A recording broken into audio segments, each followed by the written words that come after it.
عندي ابن اسمه مصطفى، ابني البكري حبيبي. الحكاية بدأت من 38 سنة. كنت قبطان وفرحان بشبابي، ليا حكاية في كل مينا: برشلونة، مارسيليا، ريو دي جانيرو وغيره. لحد ما ابويا في يوم قال لي انت لازم تتجوز. الصراحة ما كنتش عايز اتجوز، كنت فرحان بالعزوبية والمغامرات في كل حتة،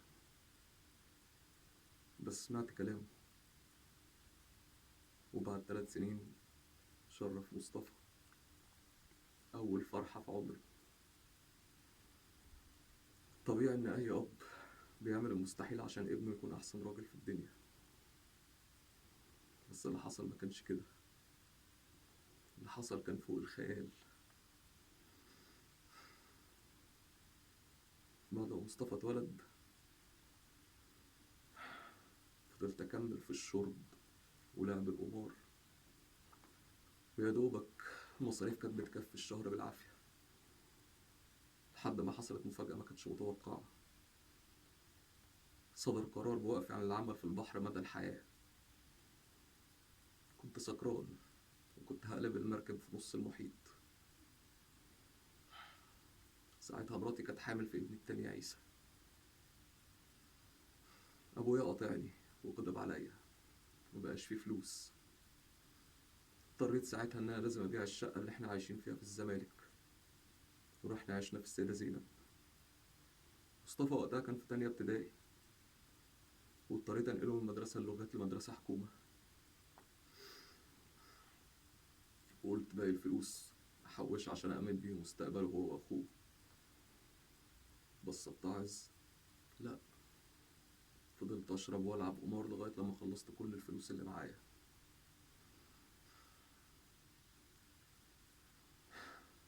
وتمر الأيام ويجي عيسى عايز يدخل المدرسة. الصراحة ما كانش معايا فلوس إن أنا أدخله المدرسة، بس كنا بنتفاجئ إن كل سنة إن في حد بيدفع له المصاريف وما نعرفش هو مين. بس بعد ما مصطفى مات الله يرحمه، عرفنا وهو عنده 12 سنة كان بيروح يشتغل في الورش بعد المدرسة من غير ما يقول لنا، وفهمنا إن هو بيروح مجاميع فصول تقوية، بس هو كان بيشتغل في الورش عشان يجيب مصاريف أخوه. مراتي شافت الهم معايا طول السنين دي، لدرجة إنها كانت بتطلع همها في ضرب العيال وهم صغيرين في المذاكرة. كانت بتضربهم بالحزام والشبشب الكونتر وخرطوم الغسالة، وأنا سامع صريخهم وأنا قاعد جوه ولا كأني في أي حاجة بتحصل. على فكرة، مصطفى كان صوته حلو، كان بيغني كويس، وكل اللي كان بيسمعه وهو صغير كان بيقول عليه هيبقى مطرب كبير. بس أنا كنت دايما بهزقه وبصغره، بفقده الثقة في نفسه. مش عارف ليه أنا كنت بعمل معاه كده. يمكن عشان في سنه كان عنده خيار إنه يعمل حاجة هو بيحبها وأنا ما كانش عندي الخيار ده. يمكن. ده حتى إن في منتج صاحبي شافه قال لي هات انتج له شريط، قلت له لأ، وقعدت أهزق وأتريق على مصطفى قدامه. وتمر الأيام ومصطفى يخلص ثانوية عامة، جاب مجموع 101%. جه قال لي يا بابا أنا عايز أدخل معهد موسيقى، قلت له لأ، أنت هتدخل هندسة. وأجبرته على حاجة هو ما بيحبهاش، ومع ذلك سمع كلامي. خلص هندسة وجي وقت الجيش، لبس ظابط احتياط 3 سنين،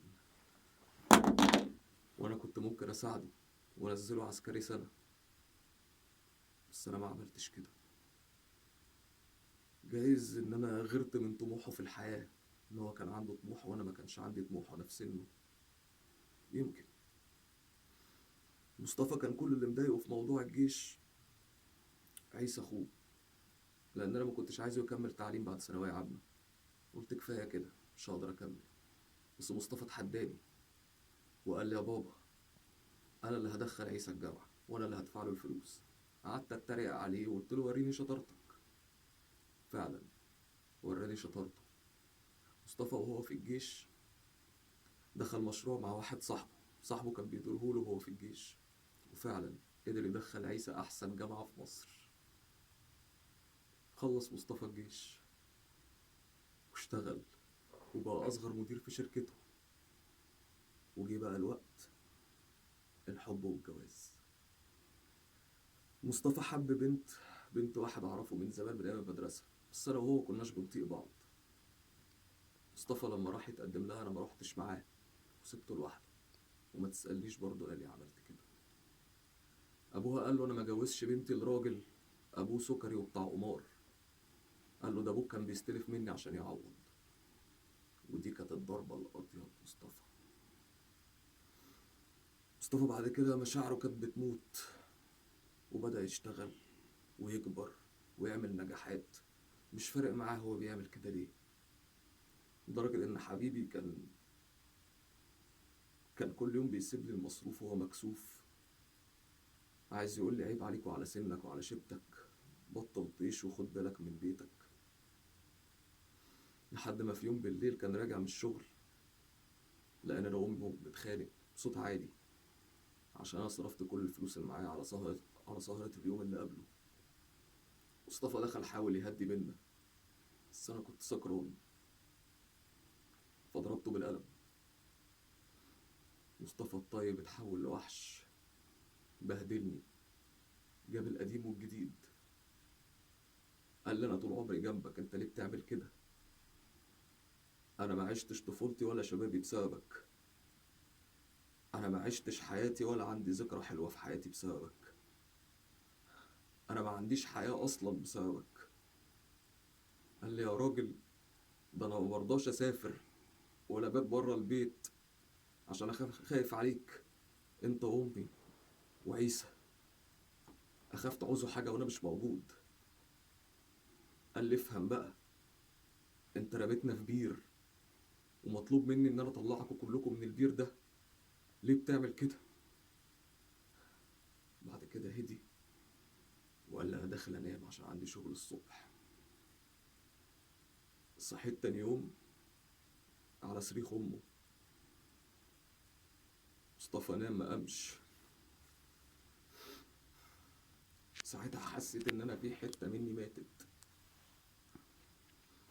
قلبي بيدق، روحي بتشد جسمي مش عايزين أدخل أشوفه للمرة الأخيرة. مصطفى نايم وبيضحك مبسوط، وجنازته عدت بسرعة قوي، زي ما يكون ربنا عايزه يروح له بسرعة عشان يعوضه. وموت مصطفى كسر آخر حتة بيني وبين عيسى خد أمه وسابولي البيت، وراح غير اسم الأب في البطاقة عشان مفيش حاجة تربطني بيه. وأمه خدت أي حاجة ليها علاقة بمصطفى عشان ما تسيبليش أي حاجة من ريحته. أنا اللي قتلت ابني يا دكتور، أنا اللي قتلت مصطفى بالاحتراق الداخلي. يا رب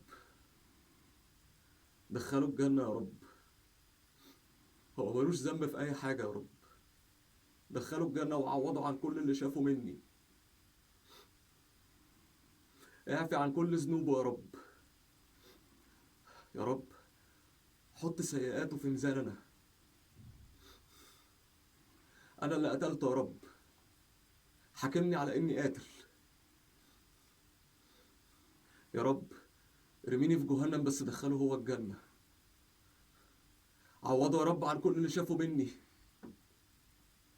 يا رب مصطفى ملوش ذنب يا رب، يا رب، يا رب.